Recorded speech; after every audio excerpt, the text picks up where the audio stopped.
I'll send you guys the link tomorrow. So let's go ahead and get started. Good morning, everybody. My name is Tia Silvasy, and I am the Florida Friendly Landscaping Agent with the University of Florida IFAS Extension in Orange County. My contact information is here at the bottom. Today, we are going to learn all about wildflowers, and part 2, we're going to focus a little bit more on the beneficial insects and some native plants. So let's get started. I wanted to share with you some ways to get connected with us. You probably all had to register on our Eventbrite. There's also our Garden Florida Facebook, which we share daily tips on how to be more Florida friendly in your landscape. We also post our events there. We're on Instagram. We have cool pictures of plants, and you can always visit our website and especially look for my Florida Friendly Landscaping page. So for those of you who aren't familiar with Florida Friendly Landscaping, this is a program brought to you by the University of Florida, our statewide campus, as well as the Florida Environmental Protection Department. And the overall goal is to have a beautiful landscape without harming the environment. And we're guided by these 9 principles. And in our wildflower webinar today, we're gonna mostly focus on principles number 5 and 6, which are to attract wildlife using the wildflowers and also manage yard pests, which the wildflowers kind of create a more ecological habitat and, bring in predators to eat your yard pests.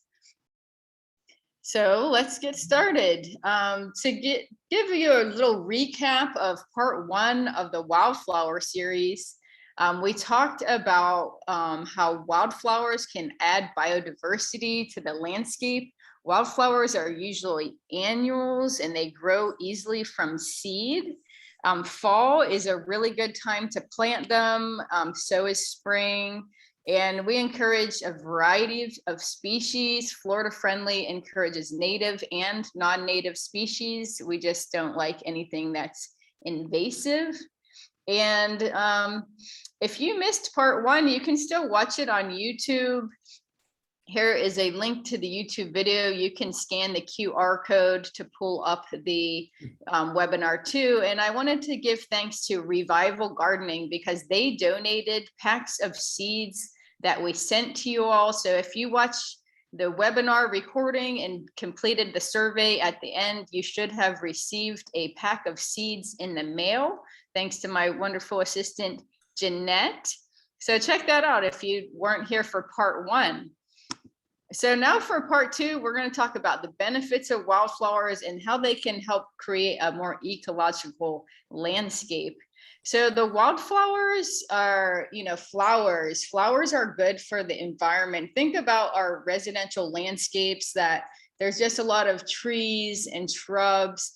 Those things flower sometimes, but they don't provide the food resources in terms of pollen and nectar that these wildflowers do. I mean, the butterflies, the bees, the hummingbirds, all kinds of things love to visit and get their food from these flowers. So the flowers also are attracting beneficial insects, that are preying on landscape pests. Think about ladybugs eating aphids, and that can overall reduce the needs for pesticides in your landscape, promote more ecological landscapes. And it's fun to plant wildflowers. You can plant them from seed. You can get a transplant and plant them that way. And they're fun to grow. It's fun to watch all the life in the garden with all the pollinators visiting your yard. So wildflowers are attracting beneficial creatures. So here's some really cool photos. These are the little creatures that you don't really see unless you have a special eye for them. So thank you, Robert Senna, for providing us with these photos. So here's some sphinx moths, abandoned sphinx moth, and you can see the long proboscis it has dipping into that plumbago flower, the white plumbago. And these come out, just around sunset, or you'll find them in the early morning. And they are pollinators. They're helping to pollen and they're getting food by drinking that nectar. Pollinators also help our vegetables and fruits. And so, the honeybee and, visits the flower. Well, this squash flower on the left, this is a female squash flower. And you can tell by the little ball, the little fruit starting at the base. That's actually a seminal pumpkin that we grew over the summer. And so the bees, the pollinators, they need to enter into this flower and pollinate the sticky stigma after they visited some male flowers. And that's what helps to ensure that our fruits and our vegetables, can form, and then we can eat them. And it also helps plants make seeds. So when I talk about promoting an ecological landscape, what we want is lots of biodiversity. So the wildflowers are going to help add biodiversity to our landscape. And what you want to do to achieve this is just plant lots of different plants that are, small, medium, some shrubs and trees, and they will provide lots of food in the form of pollen and nectar for our insects. And then lots of food for birds, because birds eat insects. So the birds are part of the ecological landscape. They're eating, some insects, good and bad. And that will help to reduce the need for pesticides in your landscape. And you won't even want to spray because you'll have way more beneficial insects than harmful pests. So let's talk a little bit more about beneficial insects. So beneficial means good. These can be pollinators. They can be predators that help plants grow, by helping the seeds and helping them pollinate. And they also can feed on pests, like I talked about, the ladybugs eating the aphids. So here we have our favorite, the lovely ladybug here in red. And then hoverflies, they're another, predator insect that would eat on aphids and stuff. The lacewings at the bottom, this green lacewing, and a lot of people send me pictures of the lacewing eggs, and they just lay their eggs on random places, like on your car door or your house or something. There's also parasitic wasps, praying mantis, the pirate bugs, and the Swarovski mites. So there's all kinds of insects that are out there that help. Most of the insects are either neutral or helpful, and really very few of them are actually harmful. So let's talk about some of the pests that they eat. These beneficial insects, a lot of them eat the aphids, the caterpillars, mealybugs, here pictured on the right, mites, also scale and thrips. So these are the common things that, we might see in our plant clinic, and somebody says, oh, I got some mites, what do I need to spray them? Well, sometimes you don't need to spray them because you will have enough beneficial insects that are preying on these pests. So here's two ways that beneficial insects can work. They can work as a predator, where they just eat the aphid, like in this picture, the lacewing larvae preying on aphids.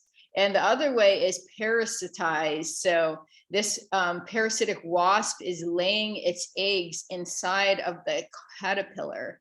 And then the little larvae will come out and it will basically kill the caterpillar, kind of as shown in this picture here. So you have the parasitic wasp into the tobacco hornworm caterpillar, and then see those little white things coming out of them. That is the larvae that are emerging out of the caterpillar. And a lot of people who do butterfly gardening or pollinator gardens, they ask, well, are these, wasps, they're gonna kill my good caterpillars too? And the short answer to that is yes, they will. But it's all in the balance of nature and ecology. So don't really worry about it. You can bring them in a little container and protect them, but it's nature. Some things get eaten by nature, and caterpillars are sometimes food for birds or, food for the wasps. So a little bit more about milkweed. We have the native milkweed, and this is a great wildflower, and it's one of our native plant superstars because not only does it provide pollen and nectar out of the flowers. And if you look at this picture, there's actually 2 bugs on this flower, or 3 bugs actually. We got the little green sweat bee here. We have the yellow aphids, which we're not going to do anything about the aphids because it's our native milkweed. And then we have our monarch caterpillar kind of eating the flowers here. And so these milkweeds, they also serve as larval host plants, you know, not only for monarchs, but for Julia and queen butterflies too. And so if you want to learn more about milkweed, there are many species of milkweed in Central Florida. And I wrote a blog on that. You guys can check that out to learn the difference between the milkweed species. So this is a great plant. This is a picture from out in our exploration gardens. And the swamp milkweed will start to die back and go dormant right now for the winter. And so that's fine. That's natural. It's actually a perennial, and it will come back year after year. Another native plant superstar is these native asters. And you'll see this in bloom right now. This is the Carolina aster. And this is also on our Extension Center garden here on South Conway Road. And if you look at the up close picture on the right, we have a little bee visiting us. It looks like it's a honey bee, because we have some beehives on the property next door to us. So these just have so many flowers, so many floral resources for the bees and the other pollinators.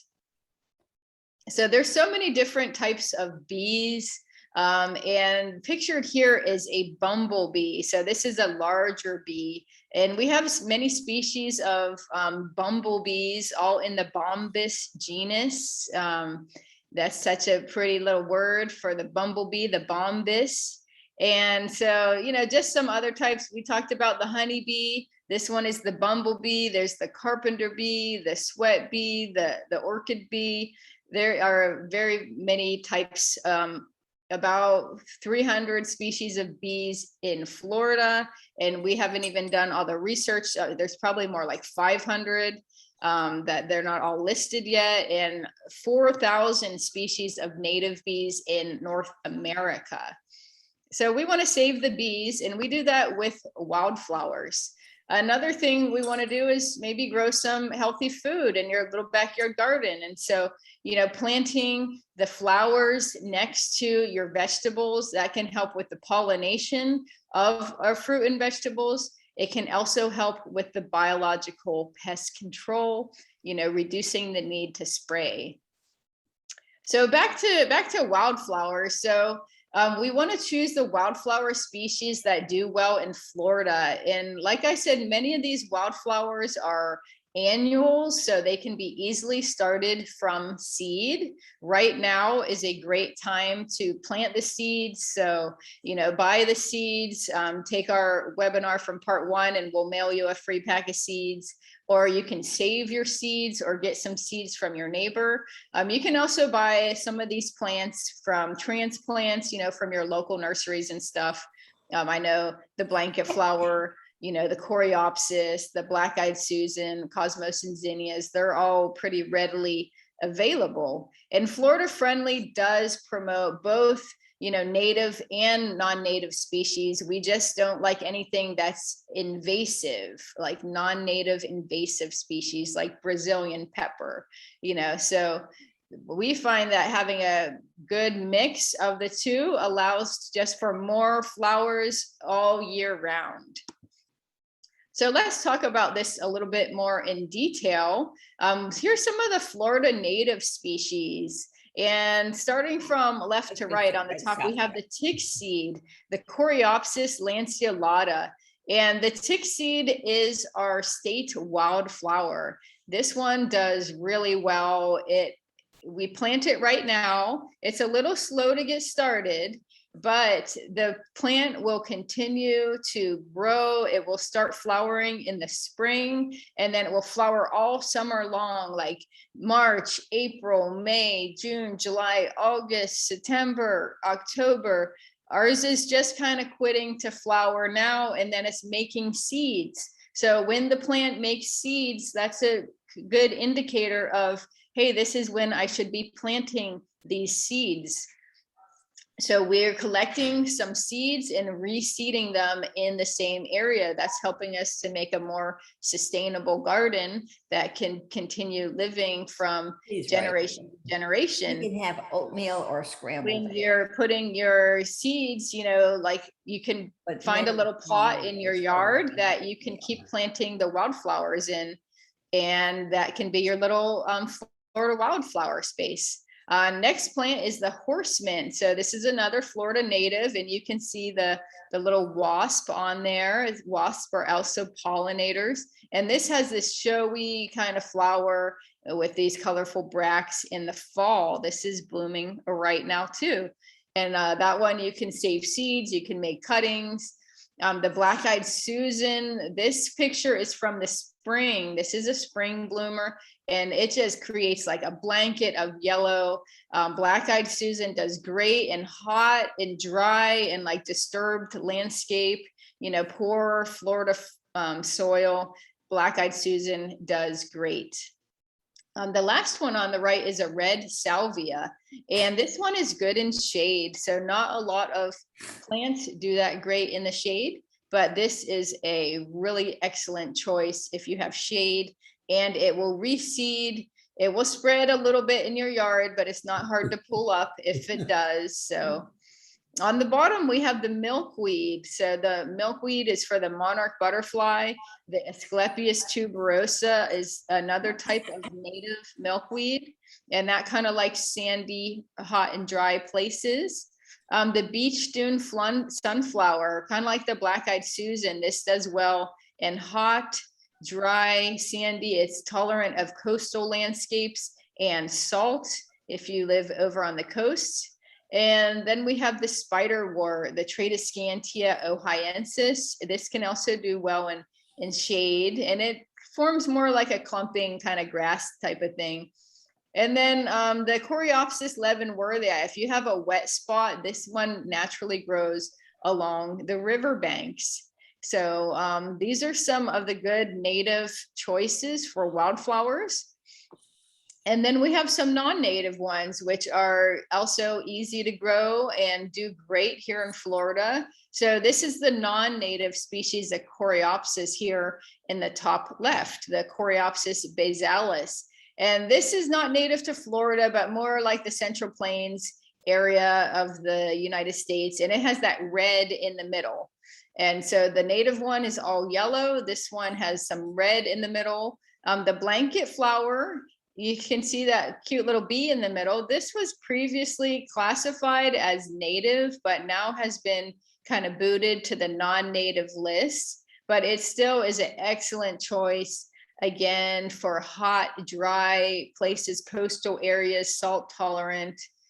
And it has a variety of different blooms. Like this one has some more red. Some of them have a little bit more splash of yellow in it. And it grows in a nice clumping habit. Next one over, the phlox, the purple phlox. It comes in many colors actually. And this is one of the earliest bloomers. You know, it will start blooming before Christmas time. The zinnias, they are even quicker. They can start blooming within 30 days. And there's a couple different species of zinnia.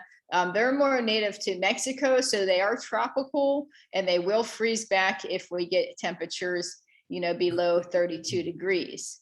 The calendula is cold hardy, and that one can grow, you know, grows as a little basil rosette, a little clumper, and then it will make some flowers, and all winter long. It's great in the cool season. So now is a good time to plant calendula, and it's a beautiful soft little flower and attracts a lot of pollinators. The next one over is cosmos. The cosmos is kind of like the zinnia. It's kind of tropical, and it will grow fast. It will bloom and produce seeds before we get a cold snap in the winter. If we do get cold, this one, like the zinnia, might die out on you, but then you can replant it in the spring after the danger of frost, maybe around February something, February 15th or so. in our area here in Central Florida, that's when you would plant them again in the spring. Same with marigolds, not super cold hardy, but really easy to grow, a great, companion plant for your vegetable garden. And then we have this pretty blue bachelor's button here. And this is another good non-native choice for Florida. So how to plant wildflowers from seed is something we talked about in our last webinar. You can watch the how-to video on YouTube here, and I'll see if we can put that link in the chat box. You can check out that link to the YouTube, but you want to scuff up the soil. So you can use a rake or a little hand tool and scuff up the soil, and then spread the seeds kind of like chicken feed. And then step 3 is just to pat them in. So we're making a little bit of contact with the soil, and of course water them a couple times to get established. Once the seedlings are like 4 to 6 inches tall, then there's not much of a need to water too much more. In Florida, we're getting a lot of rainfall, every sporadic in the fall. They don't need a whole lot of water. The good thing about wildflowers is they're very low maintenance. They don't need a lot of irrigation. They don't need any pest control. They don't need any fertilizer either. So we're so they're just easy to grow. So you can also plant in containers. Like maybe you don't have, a big field to put them in. Maybe you want to plant them in containers. And so here's like a grow box I have on my back porch, and here's the pack of seeds you'll get if you took part 1. And so you can plant a pack of seeds in here, like 1 or 2 packs of seeds for this entire area. Just added a little fresh potting soil. I scuffed it up a little bit, and I planted the seeds, and then again pat them in and water them. And so now they're growing very nicely. They're about 1 foot tall now after planting them on like October 1st. And you can watch this how-to video also on our Orange County Extension YouTube, and we can put the link in the chat for you. So the next thing you need to learn, well, make sure that you weed your garden in the interim. And if you have any question on what is a weed or a wildflower seedling, feel free to email us here at the Extension Center. But you want to pay attention to after the blooms, then you'll get some mature seed heads. So here on the left, this blanket flower, you can see the little white fuzzy balls. Those are all mature seed heads. So grab a little paper bag and put the seeds in the paper bag, let them dry out, and then you can kind of rough them up with your fingers and replant them. Now is a good time to plant, or you can save them for later or share them with a friend, save them for next year, save them to plant in the spring. The blanket flower is cold hardy, so we don't have to worry about the cold with that. But the orange cosmos, this one will die back in the freeze. So, save some of these seeds. If it's getting a little late in the year, like now, then you can just wait until the spring to plant them. So here are some pictures of the wildflower demonstration plots at our Extension Center. So these are from our field day last February in 2021. Well, earlier this year. And we have a 4-acre demonstration garden, and we're located kind of down by the airport on South Conway Road. So our address is listed here. Our garden is free and open to the public, open daylight hours. And, visiting the garden and seeing for yourself, you can see the plant characteristics. So in this photo, the yellow flower in the front is the Coreopsis. That's our state wildflower. Right behind that is the Gaillardia, the blanket flower. And then that big patch of purple in the background is the phlox. And so we're growing a replicated research trial of these wildflowers. We have 10 different species and mixes this year. So you can kind of come and see where they're at. So this is our trial for this year.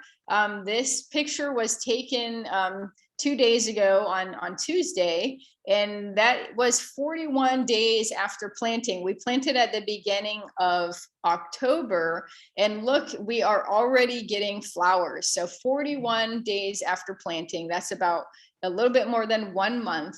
And we have in our Fairy Morse wildflower mix, we have this white sweet alyssum growing here on the left picture.